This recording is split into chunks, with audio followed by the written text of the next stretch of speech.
কিন্তু অতীতে আমাদের এই ওয়াজ মাহফিলগুলা বন্ধ ছিল। মঞ্চ থেকে বক্তার কাছে মাইকে নেওয়া হতো, বক্তাকে বিভিন্নভাবে অপদস্থ করা হতো। ঠিক একটা অপশক্তি ছিল যারা হঠাৎ করে এসে অনুষ্ঠান বন্ধ করে দিত। আমরা অনেক চেষ্টা করার পরও আমরা এই ওয়াজ মাহফিল করতে পারিনি। আসলে আল্লাহ তাআলার একটা বিচার আছে, আল্লাহ তাআলা ছাড় দেয় কিন্তু ছেড়ে দেয় না। ঠিক এটাই তার প্রমাণ আজকে। ঠিক আপনারা দেখেন এই জুলাইয়ের গণঅভ্যুত্থানের পর থেকে বাংলাদেশে কি পরিমাণ ওয়াজ মাহফিল হচ্ছে, এটা আপনি এটা সাক্ষী। এটাই ইসলামের সৌন্দর্য, এটাই হয় কথা। তো আমি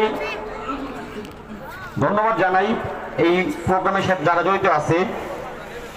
আমাদের আপেল আছে, সাথে যারা এই অঞ্চলে যারা ব্যবসায়ী সবার সাহায্য সহযোগিতায় এই অনুষ্ঠানটা হচ্ছে। এটা দ্বিতীয় প্রোগ্রাম। আমি চাই এই প্রোগ্রামটা ধারাবাহিকতা বজায় থাকুক, ইনশাল্লাহ সামনে আরো বড় পরিসরে করে এই অনুষ্ঠানটা হোক। আপনারা চান তো? আসলে আমাদের বাংলাদেশের মানুষ ধর্মবান মুসলিম। এই ওয়াজ মাহফিলটা কিন্তু কোনো মাদ্রাসার উদ্যোগে হয় নাই, এটা কিন্তু একটা ব্যতিক্রমী উদ্যোগ। বাংলাদেশে ম্যাক্সিমাম ওয়াজ গিলাই হয় মসজিদ মাদ্রাসার উদ্যোগে, জি এটা হয়েছে ব্যবসায়ী উদ্যোগে। এটার আপনারা সবাই যারা আজকে আসছেন আপনারা সবাই সাপোর্ট করবেন, যাতে ভবিষ্যতেও এই অনুষ্ঠানগুলো আমরা বজায় রাখতে পারি, চলমান থাকে। আমি আরেকটা কথা বলতে চাই, আমাদের ঢাকা 19 আসনে মনোনীত প্রার্থী ধানের শীষের প্রার্থী ডাক্তার দেওয়ান মোহাম্মদ সালাউদ্দিন বাবু ভাই, উনি ধানের শীষে প্রতীক পাইছেন। ওনার জন্য ওনার পক্ষ হতে ওনার জন্য দোয়া চাই, ওনার জন্য সমর্থন চাই, ওনার জন্য ধানের শীষে মাথায় ভোট চাই। আপনারা ইনশাল্লাহ সমর্থন করবেন তো, দোয়া করবেন তো ইনশাল্লাহ?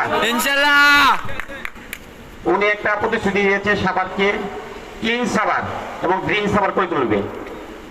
উনি আরেকটা প্রতিশ্রুতি দিয়েছে সাভার আশুলিয়ায় আমরা দীর্ঘ সময় যানজটে বসে থাকি।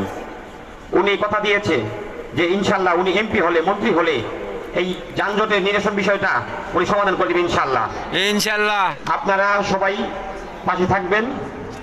আমি পরিশেষে সবার সুস্বাস্থ্যতা কামনা করে এবং যারা আজকে আপনার সামনে আসো, যারা এই অনুষ্ঠানটা পরিচালনা করছে অনেক কষ্ট করে করছে, বয়সে তরুণ, অনেক ছোট, সবাইকে নিয়ে এই এলাকার সবাইকে নিয়ে মিলেমিশে এই অনুষ্ঠানটা করেছে। আপনারা সবাই সাহায্য করবেন, সহযোগিতা করবেন। আসলে কেউ কিন্তু টাকা পয়সা চায় না, সাহায্য সহযোগিতা চায়। এখন এই এলাকায় অনেক গার্মেন্টস